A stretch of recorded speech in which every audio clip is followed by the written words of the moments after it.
Hello and welcome to the Dwell on These Things podcast. I'm John Stange, and we have a great interview lined up for you today. Now, in this era of history, we've been given greater opportunity to communicate the messages that matter most to us, more so than any group in human history. So many of you know that in my case, I'm passionate about the message of the gospel. I'm passionate about the teaching of scripture. You could see that with the content I'm producing and the things I'm devoting my time to. I'm also passionate about helping people learn how best to communicate that message. And you know that some of the groups that I mentor and some of the groups that I'm working with are pastors and church planters. And over the past year in particular, a large portion of my time has been spent helping churches and individuals create online ministries through things like blogging and podcasting and webinars and even book content. So as I work with these leaders, I also find myself eager to learn from experts who are trying to do similar things. Well, several months ago, while I was listening to the Read to Lead podcast, I heard an interview with a former school teacher who has spent more than a decade helping people communicate the messages that they feel passionate about online. And as he's developed his online business, he's also helping others do the same. So recently, our guest released a very helpful book that I'm nearly finished with. I was hoping to have it finished before today. I'm just about at the end of it. But his book is called Your Message Matters: How to Rise Above the Noise and Get Paid for What You Know. And in my opinion, this is one of the best books I have read on this subject. So I reached out to him and asked if he would be willing to share some of his insights with us today, and he graciously agreed. So with that said, let me welcome our guest today, Jonathan Milligan. Jonathan, welcome to Dwell on These Things. Thanks, John, for having me. I'm excited to dive in today. Well, we're excited to have you with us. And I have to say, I have a whole bunch of questions here that I guess are, technical type questions that I'm certainly interested to get your insights on. But even before I ask them, I actually want to just start off with something that I would say is not directly related to the book in any way, but might give a kind of a picture of your heart and your motivations. And so I'd love to know, well, first of all, you and your family are actively involved in your local church. That's been your history as a family. And I wonder, what's your favorite way to volunteer your time with your church family? Well, specifically, it is for me an opportunity to serve as a deacon in the church, Hmm. and on that, being a part of the finance committee. And the church that I'm a part of also has a Bible college Hmm. training young people for ministry. It also has an academy of a couple thousand people. It has a rescue mission. And so it's got a lot of dynamics, a youth camp that runs during the summer. And so just to be able to sit in that place of helping make kind of high level decisions to help those ministries run, that on top of I partner with my wife, and we do a lot of the hospitality and greeting of new people when they come into our church and making those guests feel welcomed. And so those two roles I Hmm. absolutely love being able to serve in my local church. That's awesome. Yeah, and it's funny, people sometimes underestimate the importance of things like hospitality and just the importance that it is of just making somebody feel welcome. They carve out time to gather together to worship with you. And I have been a guest in churches. I've even been the speaker in some churches where no one even welcomed me. Mm. And I thought, well, I can see the pulpit, so I know where I'm eventually going to need to stand. But maybe someone will eventually say hi. It would certainly be nice. So that's great. I thought it'd be nice to start off today just by letting our listeners know some of the ways that you've been serving in your local church, because so many of us are serving in a variety of ways, and it kind of helps us to get to know you a little bit just as an individual, even outside of your area of expertise here. Now, if ever there was a year when building or when the value of building an online ministry or an online business was made apparent, this is the year. This is the year. It's almost like, Jonathan, you were designed to shine this past year, right? Mm. Um, what has this year been like for you, and what opportunities have you seen the Lord open up where your expertise was able to help people throughout this past year? It's been an incredible year. I think there was a lot of unknowns going into it. And even in the very beginning, I started thinking, well, I think I'll be okay. I have a 100% online business. Hmm. It's the where my business runs and functions. So I don't have to have in-person, um, component of my business. And, but I was still a little bit unsure. And then as things gone along, I started realizing, wow, like there's this value that's there. And then it's just increased. The more people are getting comfortable with online and doing things virtually, I think it's created more of a desire than ever before. And so what's been awesome for me is, for one, I was able to advise or give insight to my local church in different opportunities of, we had to go 100% virtual online, and now there Hmm. was a lot of smart people. Thankfully it wasn't just me who understood online, but there was real challenges there for a lot of churches on Oh yeah. how are we going to do this, and how are we going to allow the ministry to keep going, and how is the giving going to take place. So there's Mhm. that component. But more than just that, it's been how God has brought people into my world who I primarily am just teaching people how to take a message and get noticed and get heard online. And then if you Mhm. want to earn money through that message, we talk about that too. And but God has brought along, pastors who want to write books, Mhm. pastors who want to.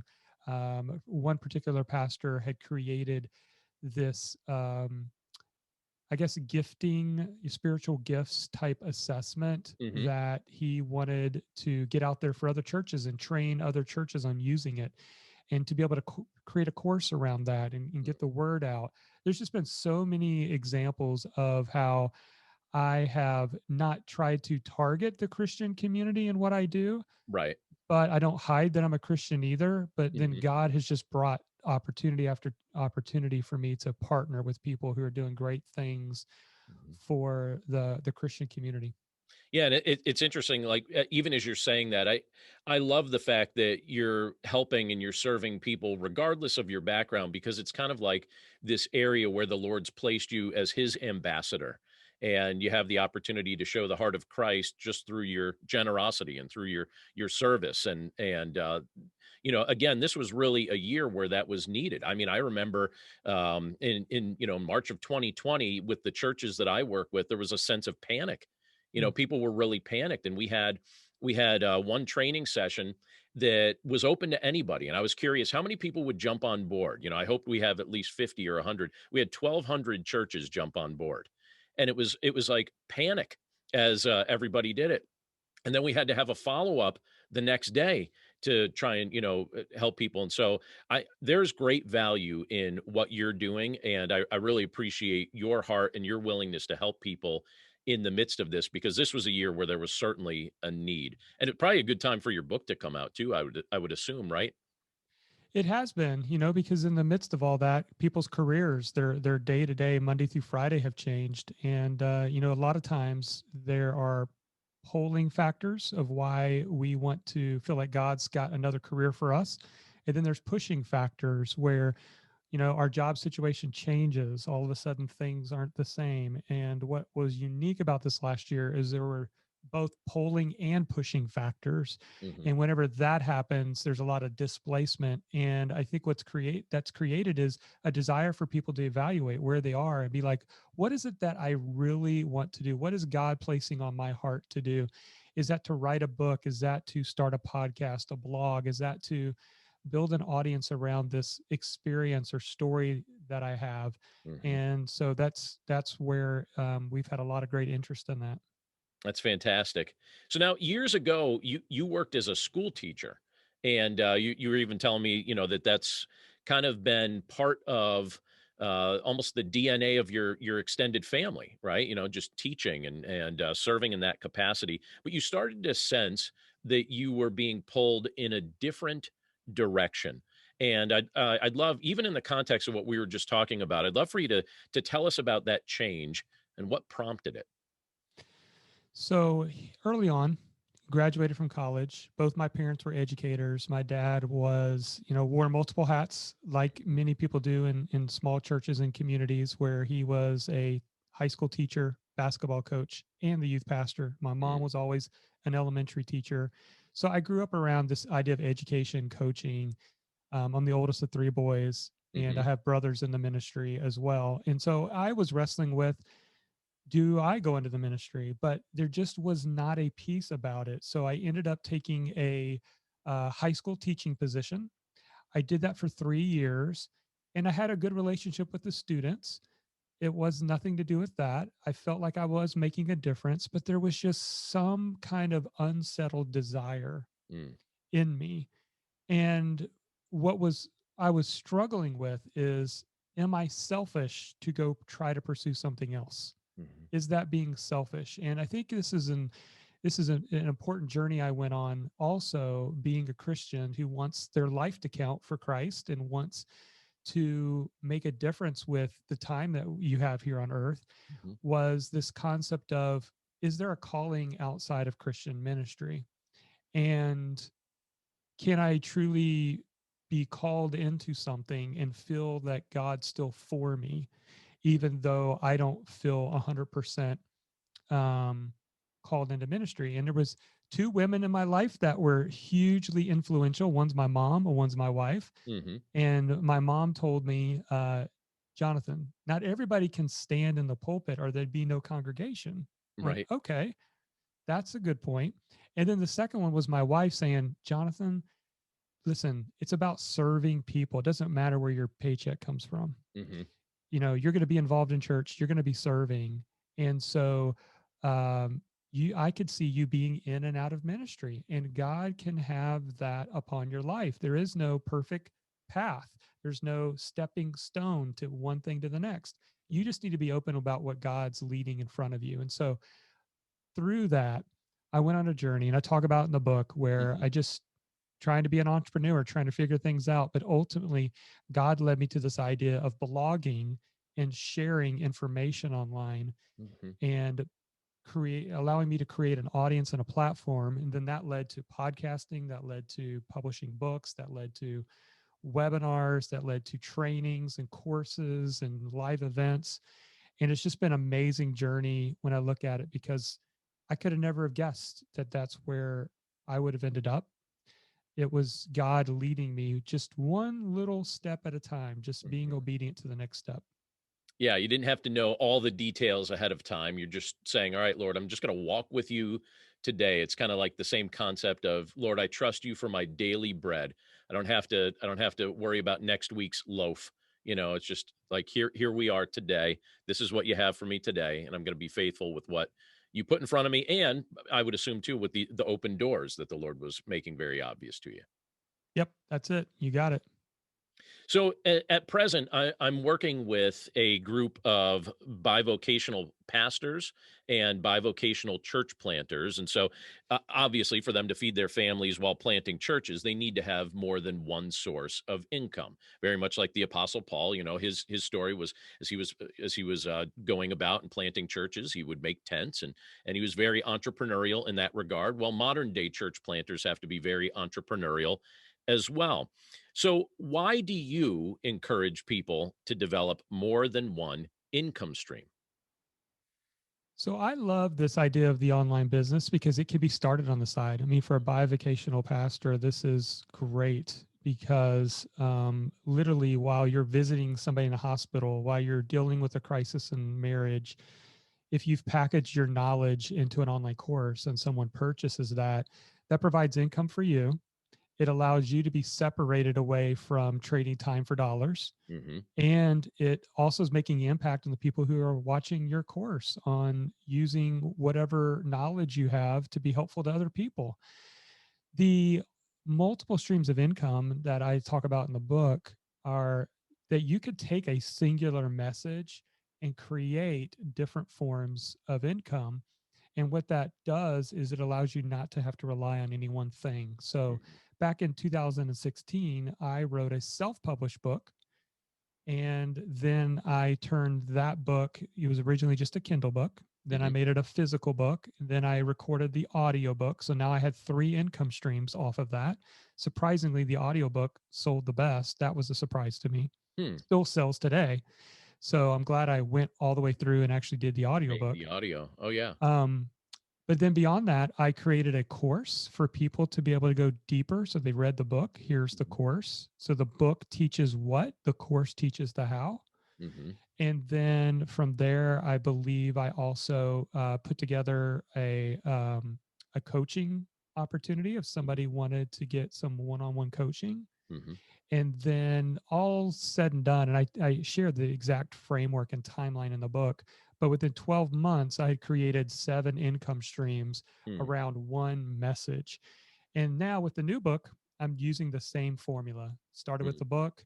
I have a live event called Your Message Matters Live coming up in June. Mm-hmm. And it's just another part of taking a singular message and creating multiple income streams. That's very wise. And I like what you said there too. So often we think of income only coming from things that we trade our time for constantly.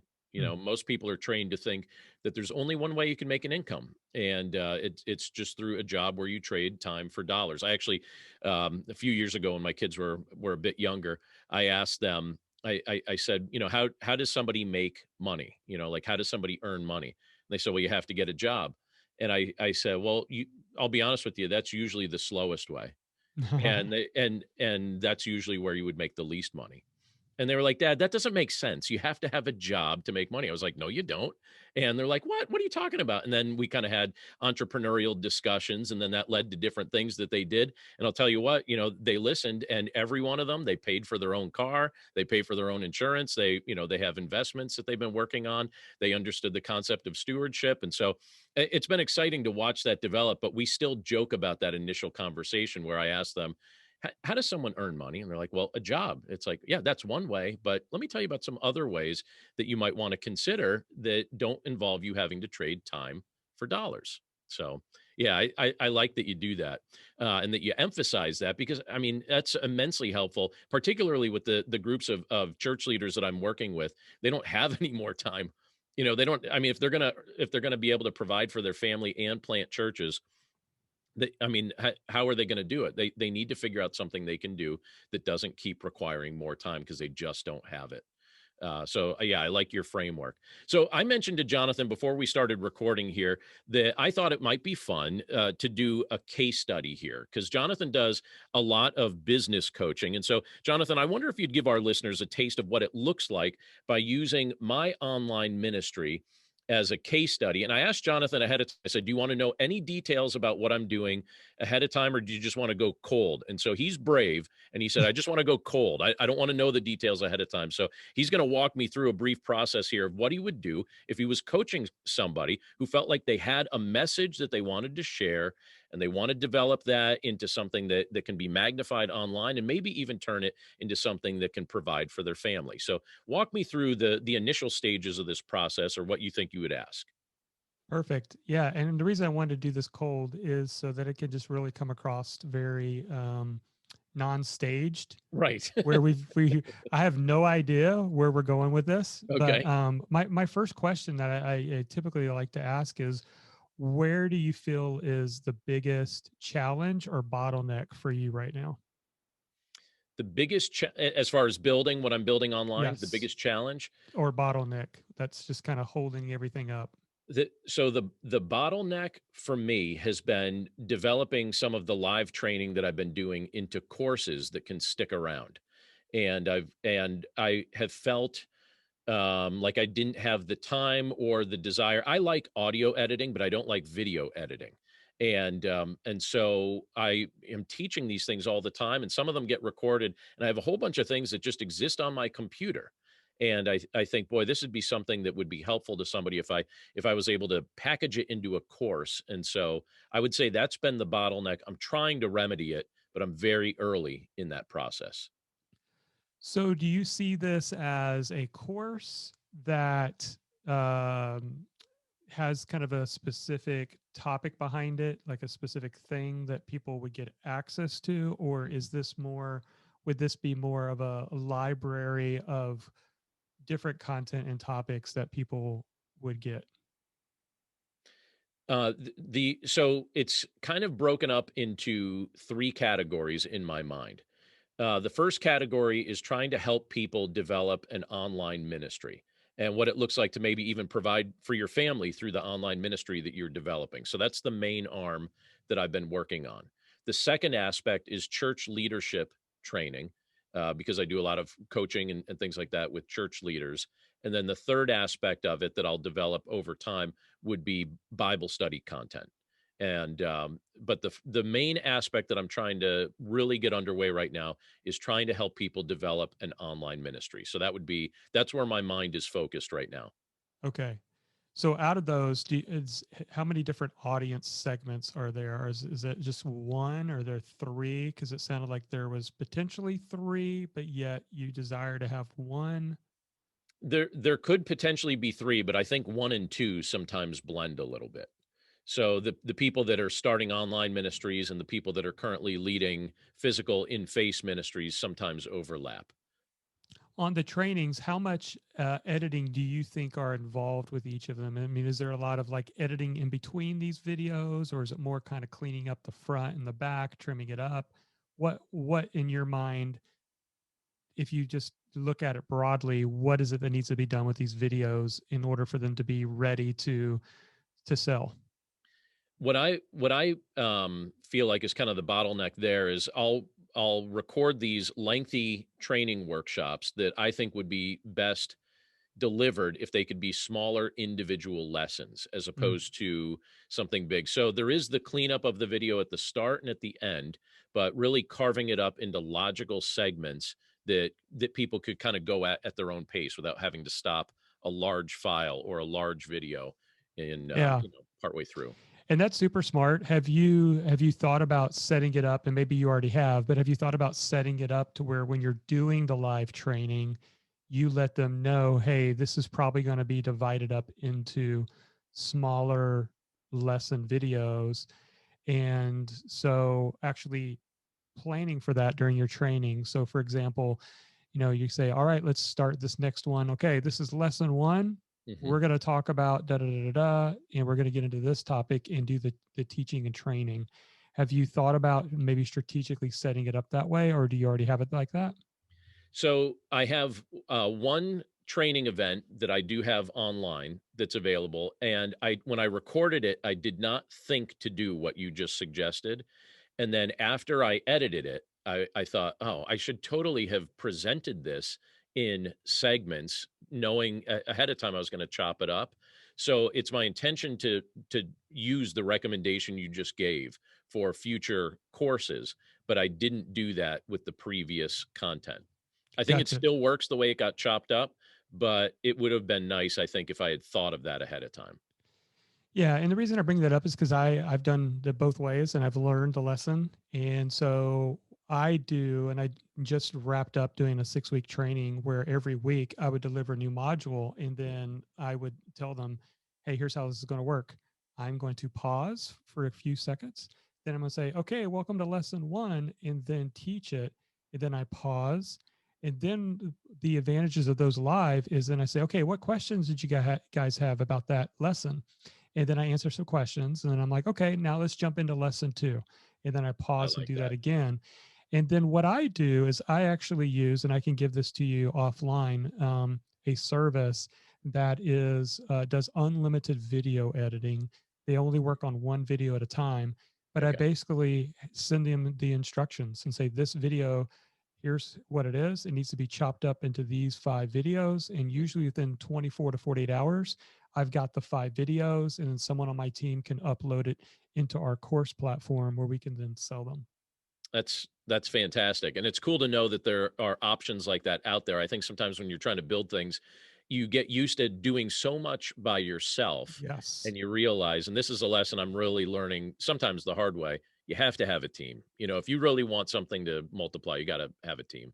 Yeah, and this is a hard lesson for me too because I'm a learner, so I love like learning all this stuff and I can do it. I don't feel like I'm too good to go edit my own videos or Right, podcasts. right. But here was the clincher for me. Somebody said a few years ago, maybe about 5 years ago, Jonathan, how much is your how much is an hour of your time worth? And at the time I said, I don't know, $100. Hmm. And they said, okay, would you pay somebody to edit your or create a blog post image, and it takes you 30 minutes to do it? Would you pay someone to create, $100 to create 2 blog post images. I said, no.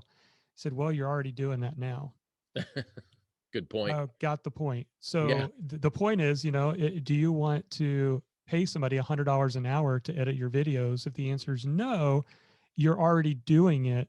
So therefore, Effectively. you need to be focused on your high leverage activities, Hmm. interviewing people, creating content. So for me, there's 3 things I focus on: casting vision, number 2, creating content, and number 3, delivering content. Hmm. I've had to learn everything else I need to get rid of and have somebody on my team do that for me. And they need to call me out when I'm not focused on those 3 things. Right. So if that helps you, that's what I would recommend. Yeah, no, that's excellent, and yeah, I really appreciate that. That's good counsel, and that's really been the area I've been trying to focus on more, and it feels like a missing piece of what we're trying to offer. And when you see people that are doing it well, like yourself, it's very useful to get information like that. So I appreciate that. Um, so over the past few months, over the past month in particular, I think it was maybe about 6 weeks ago or so when I bought your book. I've been enjoying it. Your book's called Your Message Matters. And I've been trying to follow up by listening to your podcast as well. And also I know that you have some videos online and different things that you're sharing. So you're kind of like a content creating machine. You're creating a lot of content. You also have a website, marketyourmessage.com. And what do you wish people knew about, or what do you wish you knew about marketing a business before you got started in online business? That's a great question. So I would say what I wish I would have known is it's probably going to take longer than I want it to take, Hmm. but that consistency of showing up is the most important thing. Sometimes this is the most difficult thing because it's like we're writing blog posts and we're not getting responses. We're recording podcast episodes and we don't get ratings. We're doing the things and we're not getting the feedback, and we think we're wasting our time. But it's the consistency that births momentum. And if you want momentum in your business, you could trace it back to being consistent. Hmm. And one of the stories I tell in the book that I absolutely love is the story of Charles Dickens. We Hmm. all know him from The Christmas Carol, but when he was relatively unknown, he wrote for the Sunday Evening Chronicle there in London for over a year with no pay. And then somehow a publisher saw his work in the paper one Sunday and said, "Hey, would you be willing to compile all of this into a book?" Well, that became the Pickwick Papers, Mm. that went on at the time to be in the 1830s or 40s. This is the best selling book of all time, 350,000 copies. And where did that come from? It came from Charles Dickens writing every Sunday Mm. for no pay for a year. And so the thing that I wish I would have really grabbed a hold on, I eventually understood it, but it took a while, is that consistency is what births momentum. If you want momentum in your thing, whatever it Mhm. is, it's got to come through consistency. Nice. And that's a great example of it too. A very memorable example of what it looks like if we're actually going to be consistent in what we're doing. I always tell people you got to be patient and persistent, and I'm hearing a similar thought in what you're sharing there. Stay consistent. If you want momentum, you have to stay consistent with what you're doing. Great counsel. So if one of our listeners today is starting to think about taking the risk to either start an online ministry or an online business, but the idea feels intimidating to them, if they're fearful of doing it, what counsel would you give them?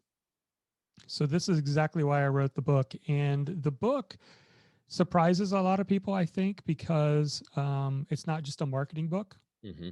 The first half of the book is more about self development, Hmm. inspiration for the creator, the person who's creating, because the truth is you have to be thinking right for you to get to a place where you can actually utilize the marketing. There's lots of marketing tools and ideas in the second half of the book, but we got to get you thinking correctly. And this was a huge aha moment for me the more that I started understanding the challenges of my audience.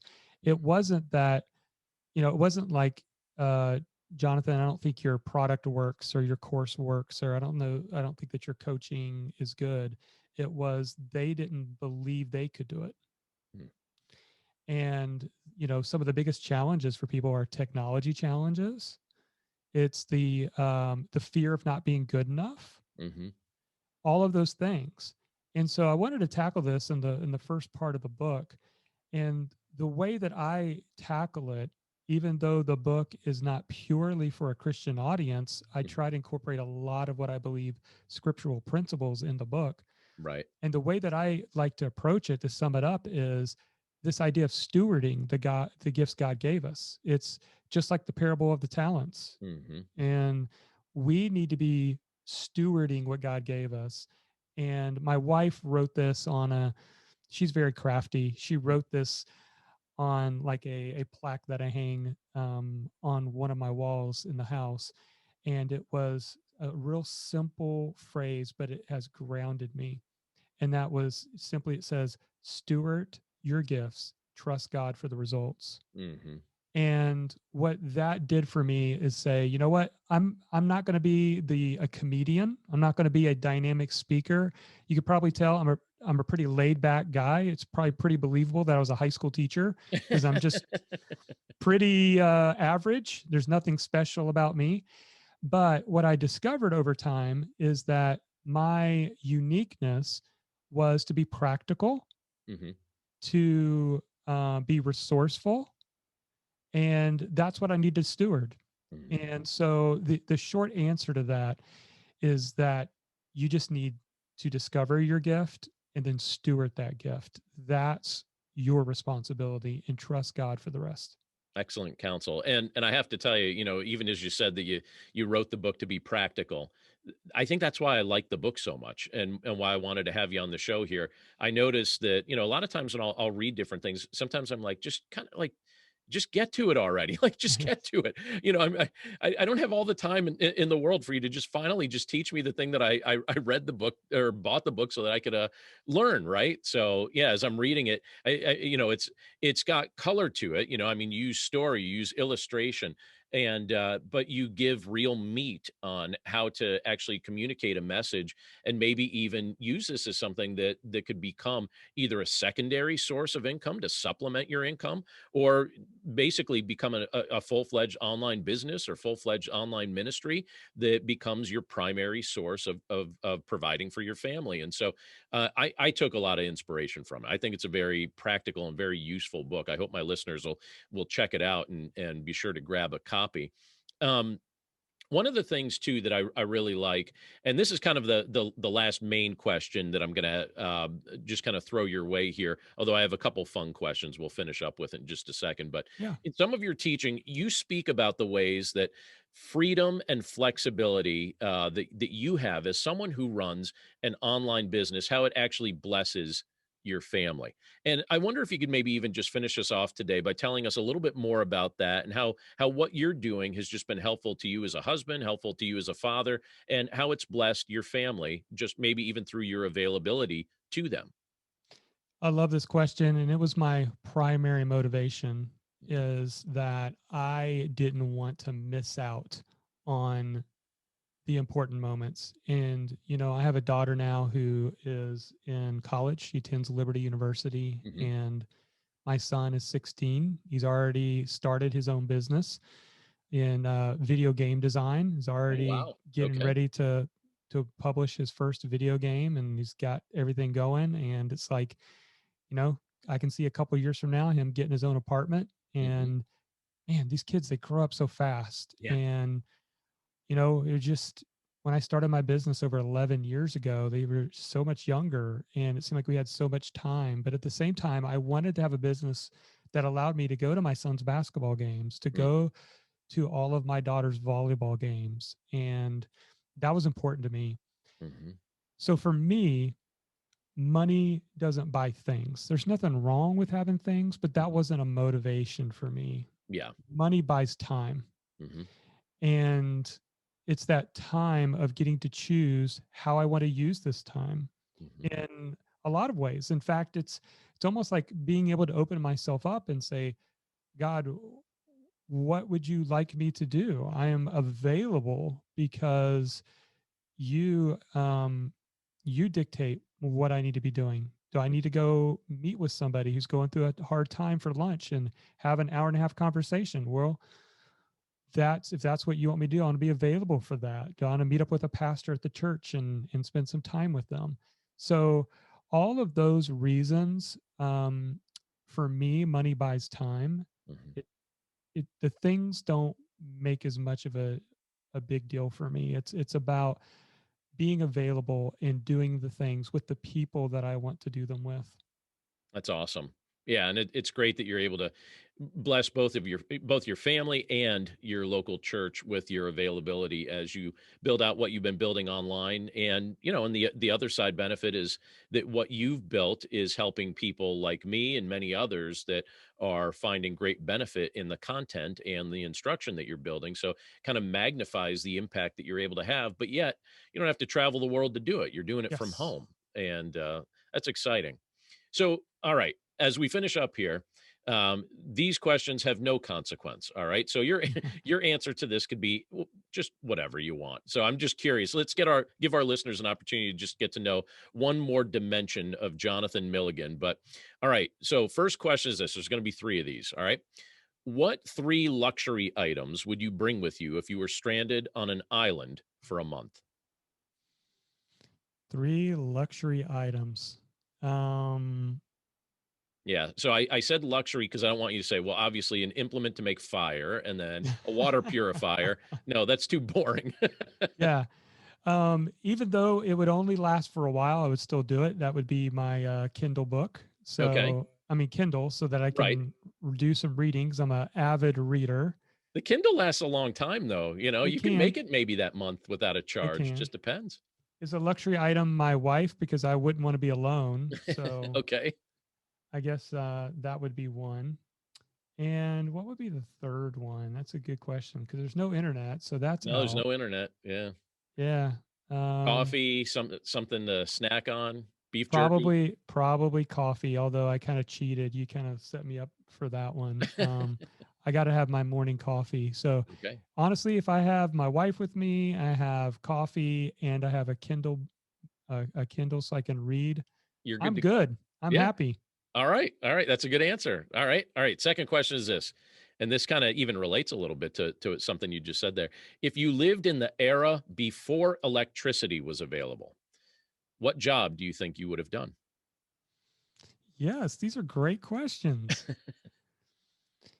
I would have probably, because I love to write, I'd probably be typing away on some magazine or newspaper um, publication, doing some kind of writing, expressing myself in a creative way. Mhm. And, obviously podcasting's out. A lot of Yeah. the other things are out with no Yeah. electricity. So I would see myself maybe doing what Charles Dickens did and writing for the weekly paper.